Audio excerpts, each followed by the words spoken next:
दोस्तों, स्वागत है आपका संकल्प स्पीसीज में। आइए देखते हैं नया टॉपिक ज्योग्राफी का प्लेटो। इससे पहले 2 वीडियो अपलोड कर चुके हैं, इसको देख लीजिएगा।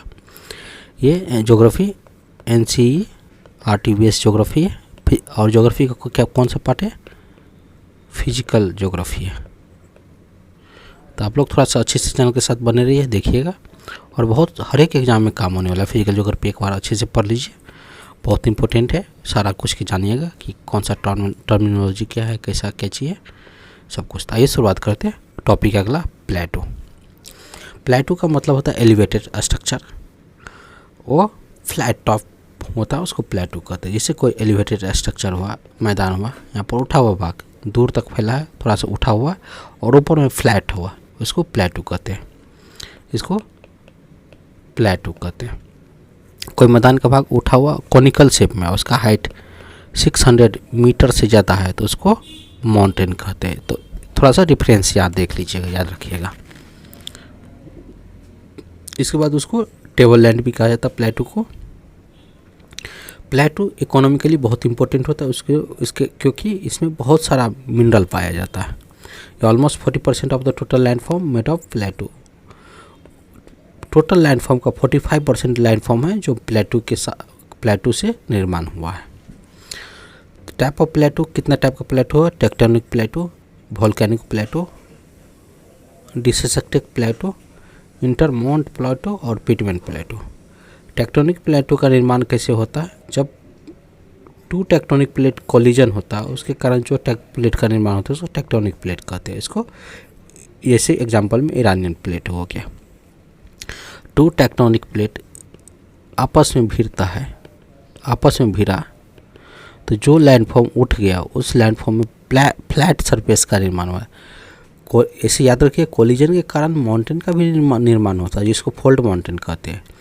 तो कोलिजन के कारण जो फोल्डेड बना, उसको फोल्ड माउंटेन का है। कोलिजन के कारण अगर सरफेस उठ गया और फ्लैट हो गया तो उसको प्लेटो कहा जाता है। तो एग्जाम्पल में कि ईरानियन प्लेटो। वोल्केनिक प्लेटो क्या होता है? जो वोल्केनिक एक्टिविटी के कारण जो प्लेटो का निर्माण होता है उसको वोल्केनिक प्लेटो कहा जाता है। जैसे में कोलंबियन प्लेटो और मालवा का प्लेटो है, वोल्केनिक एक्टिविटी के कारण यह प्लेटो का निर्माण हुआ। यह प्लेटो कैसे बनता है? वोल्केनिक एक्टिविटी के कारण वोल्केनिक एक्टिविटी होता है, वोल्केनिक इरप्शन होता है। वोल्केनिक मान लो ये सब सरफेस है, यहाँ पर लावा निकला, लावा निकल के बाद क्या इधर डिपॉजिट कर दिया, इधर डिपॉजिट कर दिया, ऐसे इधर डिपॉजिट, इधर इधर और इधर फ्लैट सरफेस बन गया। बाद में ठंडा होने के बाद यह पूरा फ्लैटेड सरफेस बन जाएगा। इसके कारण प्लेटो का निर्माण होगा, उसको प्लेटो कहेंगे। फ्लैटेड सरफेस बन गया, उसको प्लेटो कहेंगे। अगला है डिससेक्टेड प्लेटो। डिससेक्टेड प्लेटो में क्या होता है? इरेगुलर सरफेस को डिससेक्टेड प्लेटो कहते हैं। इरेगुलर सरफेस कैसे बन जाता है? जैसे फ्लैट सरफेस है, वह सरफेस ऊपर में इरेगुलर होगा। कैसे बन गया? तो एयर के कारण जो यहाँ पर मिट्टी उठी रहता है उड़कर बाहर आ जाता है, इरोजन एक्टिविटी होता है। एयर के कारण जो इरोजन एक्टिविटी होता है उसको इरेगुलर सरफेस कहते हैं या डिससेक्टेड प्लेटो कहा जाता है। कोलंबियन प्लेटो एग्जाम्पल है इस इरोजन एक्टिविटी का। इंटरमोंट प्लेटो क्या होता है? इंटर मतलब बीच में, माउंट मतलब पहाड़। 2 पहाड़ों के बीच में जो प्लेटो का फ्लैट सरफेस, प्लेटो का निर्माण होता है उसको इंटरमोंट प्लेटो कहते हैं। जैसे तिब्बत का प्लेटो और मैक्सिकन प्लेटो एग्जाम्पल है। पिटमेंट प्लेटो क्या होता है? पिट मतलब मैदान। जब यहाँ पर पहाड़ है और यहाँ पर मैदान है, यहाँ पर मैदान है, प्लेन सरफेस है, इस पहाड़ और प्लेन सरफेस के बीच में जो प्लेटो का निर्माण होता है उसको पिटमेंट प्लेटो कहा जाता है। प्लेन क्या होता है? फ्लैट लैंड एरिया को प्लेन कहते हैं। यह एग्रीकल्चर या एक्टिविटी बहुत ज़्यादा डेवलप होता है इस एरिया में। प्लेन का क्लासिफिकेशन क्या क्या होता है? Structural plain, erosional plain, depositional plain. Structural plain किसको कहते हैं? जिसको कोस्टल एरिया में जो प्लेन प्रेजेंट रहता है उसको स्ट्रक्चरल प्लेन कहा जाता है। इरोजनल प्लेन किसको कहता है, जो इरोजन एक्टिविटी के कारण माउंटेन या प्लेटो के इरोजन के कारण जो प्लेन का निर्माण होता है इसको इरोजनल प्लेन कहते हैं। जैसे माउंटेन है, जो माउंटेन पानी होने के कारण यहाँ पर माउंटेन क्या करेगा, अपने साथ सिल्ट लाकर यहाँ पर डिपॉजिट कर देगा। डिपॉजिट होने के बाद जो प्लेटो प्लेन का निर्माण होता है उसको माउंटेन प्लेन कहते हैं। और प्लेटो का भी सेम कंडीशन, जो इरोजन होता है। और इरोजन प्लेन कितने प्रकार के होता है, पेनी प्लेन, पेडी प्लेन और ग्लेशियल प्लेन, 3 प्रकार के होता है। पेनी प्लेन, पेडी प्लेन और ग्लेशियल प्लेन। पेनी प्लेन यह होता है जिसमें कुछ स्लोप हो, जैसे माउंटेन यहाँ से इरोज हुआ, इरोज होने के बाद यहाँ पर डिपॉजिट किया, डिपॉजिट होने के बाद धीरे धीरे यहाँ पर ज़्यादा करेगा नज़दीक, अपना नज़दीक में, और जैसे दूर जातेगा धीरे धीरे कम होते गया। तो यहाँ पर देख सकते कुछ स्लोप का निर्माण हो गया, स्लोप का निर्माण हो गया, इसको पेनी प्लेन कहा जाता है। इसके बाद इरोजनल प्लेन किसको कहते हैं, यह erosional plain does not have slope, उसको पेडी प्लेन कहते हैं। जो हर इरोजनल प्लेन जिसके पास स्लोप नहीं होता उसको पेडी प्लेन कहते हैं। और जो इरोजनल प्लेन ग्लेशियर के इरोजन के कारण बना उसको ग्लेशियल प्लेन कहा जाता है। अगला है डिपोजिशनल प्लेन किसको कहते हैं, जो लेक में जो सेडिमेंट को डिपॉजिट के कारण जो प्लेन का निर्माण होता है उसको डिपोजिशनल प्लेन कहते हैं। पहला है एलुवियल प्लेन, लोकोस्ट्राइन प्लेन और लोएस प्लेन। पहला एलुवियल, लोकोस्ट्राइन और लोएस प्लेन। एलुवियल प्लेन क्या होता है, जब नदी है इसे बह रही है, नदी में बहुत सारा पानी आने का अपने आसपास के एरिया में नदी का पानी फैल गया, अपने साथ जो सिल्ट लेकर आया था, सिल्ट क्या किया यहाँ पर छोड़कर नदी आगे बढ़ गया। बाद में जो इस प्लेन का निर्माण होता है उसको एलुवियल प्लेन कहा जाता है। यह बहुत ज़्यादा उपजाऊ प्लेन होता है, बहुत ज़्यादा एग्रीकल्चर एक्टिविटी बहुत ज़्यादा होता है। लोकोस्ट्राइन प्लेन क्या होता है, जो लेक में डिपॉजिट होता है के कारण जो प्लेन का निर्माण होता है, जैसे मान लो ये लेक है, लेक में कुछ कुछ डिपॉजिट धीरे धीरे होगा, थोड़े थोड़े लेक सुखरेगा, सुखरने के कारण जो प्लेन का निर्माण होता है, लेक में डिपोजिशन के कारण जो प्लेन का निर्माण उसको लोकोस्ट्राइन प्लेन कहा जाता है। लॉयस प्लेन क्या है, तो plain format due to the deposition of fine sand particle, बहुत पतला पार्टिकल के कारण जो प्लेन का निर्माण होता है उसको लोएस प्लेन कहा जाता है। इससे डिजर्ट एरिया हो गया, वहाँ पर बहुत सारा पतला पतला सैंड फाइन पार्टिकल है, उसको लोएस प्लेन कहा जाता है। अगला टॉपिक है टेक्टोनिक प्लेट। टेक्टोनिक प्लेट क्या होता है, प्लेट टेक्टोनिक है उसके बारे में देखेंगे। इसमें बहुत सारा थ्योरी भी दिया गया।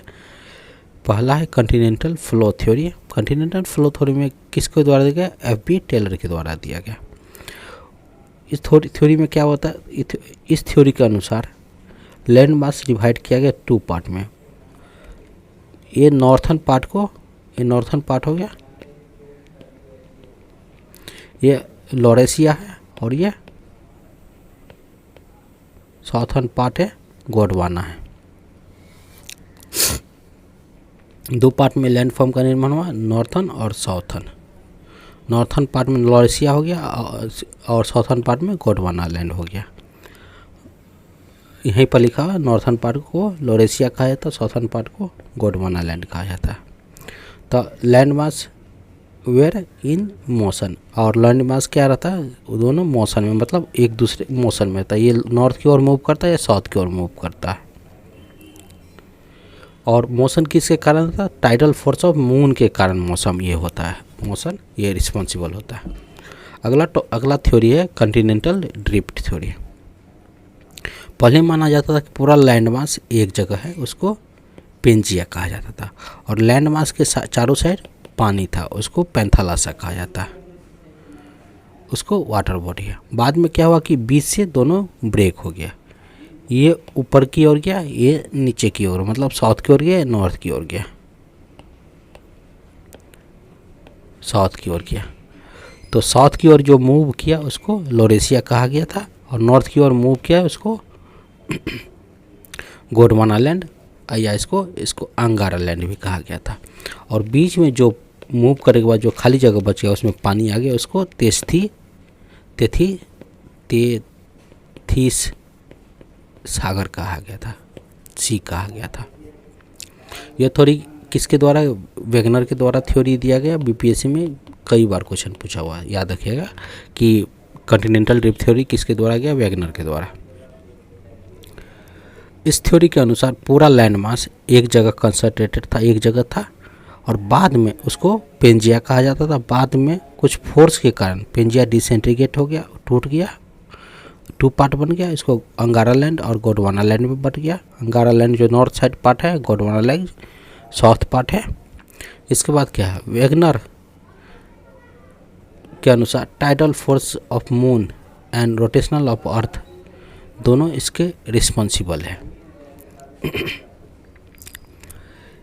अगला टॉपिक है सी फ्लोर स्प्रेडिंग। यह भी एक थ्योरी है।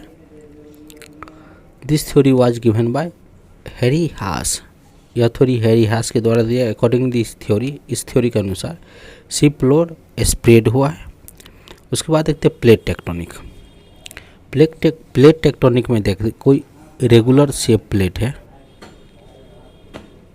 बाद में मान लो यहाँ से टूट गया, यहाँ से टूट गया, यहाँ से टूट गया, यहाँ से टूट गया, यहाँ से टूट गया, तो ये इरेगुलर हो गया, कंटिन्यूअस नहीं रहा।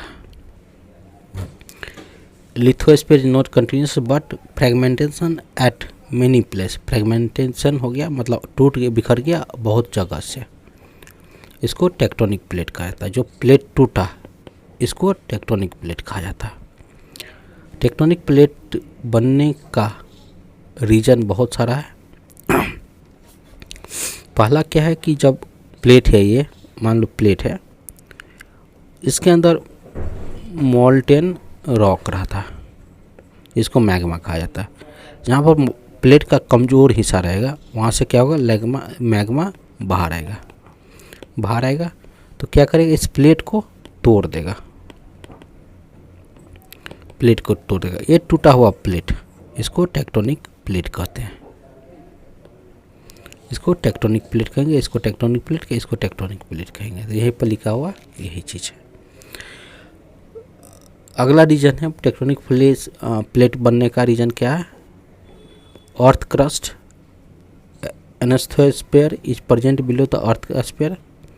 एनोस्फेयर है जो अर्थ क्रस्ट के नीचे वाला भाग को एस्थोनोस्फेयर कहते हैं।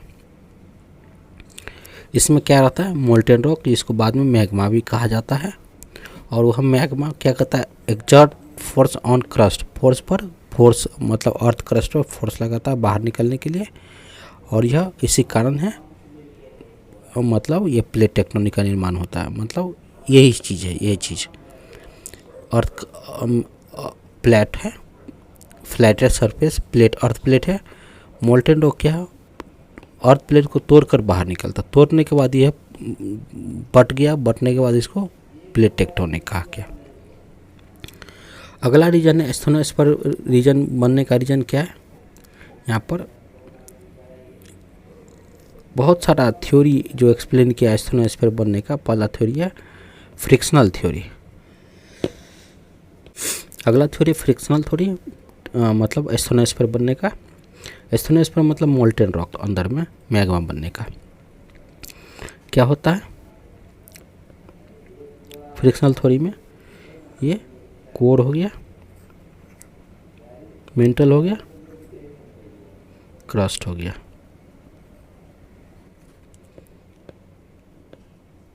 क्रस्ट, कोर,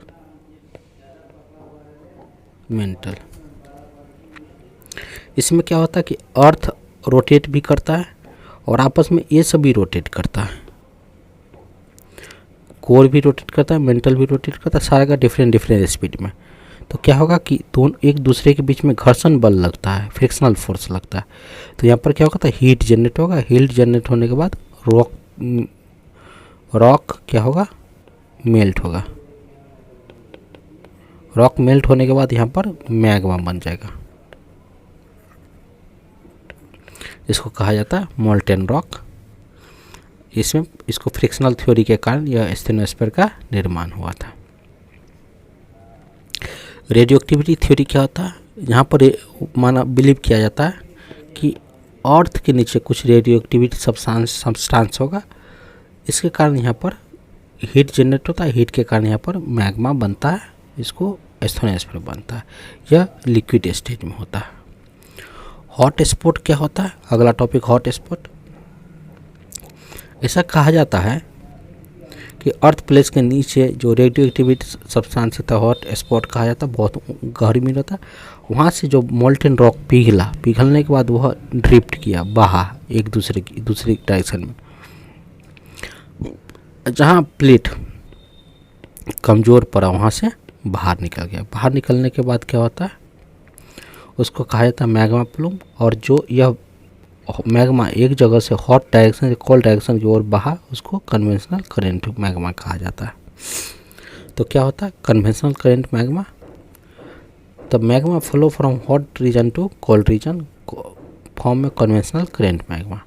मैग्मा प्लूम क्या है? जब magma expand on heat and move vertically, heat के कारण मैग्मा एक्सपैंड हुआ और वर्टिकली मूव किया, मतलब अभी बताया कि अर्थ प्लेट को तोड़कर ऊपर की ओर मूव किया, इसको मैग्मा प्लूम कहते हैं।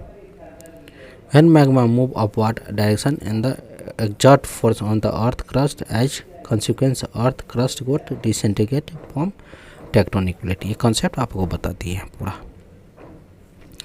टेक्टोनिक प्लेट कितने टाइप का होता है? कन्वेंशनल प्लेट, कॉन्टिनेंटल प्लेट और ओशियानिक प्लेट। कॉन्टिनेंटल प्लेट क्या होता है? जिस पर कॉन्टिनेंट लाइज करता है उसको कॉन्टिनेंटल प्लेट कहते हैं, जिस पर ओशियानिक लाइज करता है उसको ओशियानिक प्लेट कहा जाता है। On the basis of size of tectonic plate can be classified further large plate और small plate। जो प्लेट रहता है कहीं बीच से टूट गया, कहीं दूसरे तरफ से टूट गया, तो जो प्लेट लार्ज है उसको लार्ज प्लेट टेक्टोनिक कहते हैं, जो प्लेट स्मॉल है उसको स्मॉल प्लेट टेक्टोनिक कहते हैं। इसके बाद है, इसके बाद क्या है? Plate margin. इसके बाद क्या? Plate margin. Plate margin, the margin of tectonic plate is called plate margin. Tectonic plate के मार्जिन को प्लेट मार्जिन कहा जाता है। प्लेट मार्जिन क्या कितना प्रकार का होता है? 3 प्रकार का, कन्वर्जिंग, डाइवर्जिंग और कंजर्विंग। कन्वर्जिंग, डाइवर्जिंग और कंजर्विंग। कन्वर्जिंग में क्या होता है? जो 2 प्लेट मार्जिन है, 2 प्लेट है, एक दूसरे की ओर मूव करता है, मूव होने के बाद कोलिजन होने के बाद जो प्लेट का निर्माण होता है उसे कन्वर्जिंग प्लेट मार्जिन कहते हैं।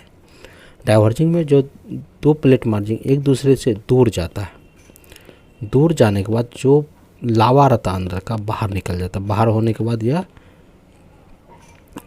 जो प्लेट का निर्माण करता है उसको कन्वर्जिंग प्लेट मार्जिन कहते हैं। कंजर यहाँ गलत है, कंजर्वेटिव होगा। कंजर्वेटिव प्लेट मार्जिन होता है जो एक प्लेट मार्जिन अपवर्ड डायरेक्शन में होगा, दूसरा डाउनवर्ड डायरेक्शन में होगा। अपवर्ड या डाउनवर्ड होगा, इसको कंजर्वेटिव प्लेट मार्जिन कहते हैं। डाइवर्जिंग प्लेट मार्जिन क्या होता है? 2 प्लेट मार्जिन एक दूसरे से अलग जाता है, अलग जाने के बाद क्या होता है? इस बीच में लावा इरप्शन होता है, लावा नीचे वाला लावा ऊपर की ओर फिल कर गया, उसको कंजर्वेटिव प्लेट मार्जिन कहता है। जहाँ पर लावा फिल किया उसको कंस्ट्रक्टिव प्लेट मार्जिन कहते हैं। तो यही थ्योरी में है, when 2 plate tectonic move apart from each other. 2 plate tectonic एक दूसरे से दूर जा रहा है। इस gap created between the magma present in the asthenosphere. इस गैप में मैग्मा प्रेजेंट रहता है और वह क्या करता है? बाहर निकल जाता है। वह मैग्मा पानी के कारण कांटेक्ट में आने के बाद कूल होता है, कूल होने से वहाँ पर प्लेट मार्जिन बनता है। और some part of the plate as a consequence some part of the plate get formed and diverging plate margin called constructive plate margin. जो इस कारण से जो यहाँ पर प्लेट का निर्माण हुआ उसको डाइवर्जिंग प्लेट मार्जिन को कंस्ट्रक्टिव प्लेट मार्जिन कहते हैं इस प्रकार के प्लेन को। Due to diverging plate margin, इस प्लेट मार्जिन के कारण रीज का निर्माण होता है। रीज क्या होता है? जो बिना स्लोप का बहुत गहरा जगह होता है उसको रीज कहा जाता है। और जो स्लोप रहता है, स्टीपी स्लोप रहता है, और जैसे दो पहाड़ों के बीच में स्लोप है, स्लोप के बीच में जो सरफेस है इसको वैली कहा जाता है। वैली जैसे कश्मीर वैली, काठमांडू वैली है। और जो बिना स्लोप का बहुत गहरा हो उसको रिज कहा जाता है। कन्वर्जिंग प्लेट मार्जिन क्या होता है? also called destructive plate margin when two plate margin move toward each other and then they are called converging plate margin। क्या होता है? दो प्लेट मार्जिन एक दूसरे की ओर मूव करता है। मूव करने के बाद क्या होता है? एक अंदर की ओर चला जाता है और दूसरा उसके ऊपर ओवरलैप होता है। कॉलिजन के बाद क्या होता है? जो नीचे वाला पार्ट जो अंदर की ओर गया है वो बहुत ही हॉट के कारण यह पिघलकर मैग्मा में कन्वर्ट हो जाता है। मैग्मा में कन्वर्ट होने के बाद इसको डिस्ट्रक्टिव प्लेट मार्जिन कहा जाता है। यह चीज़ लिखा हुआ है, थोड़ा सा देख लीजिएगा। अब क्या करेंगे? अगला टॉपिक है वोल्केनो। वोल्केनो को नेक्स्ट वीडियो में लेकर आएंगे। तब तक आप लोग चैनल के साथ बने।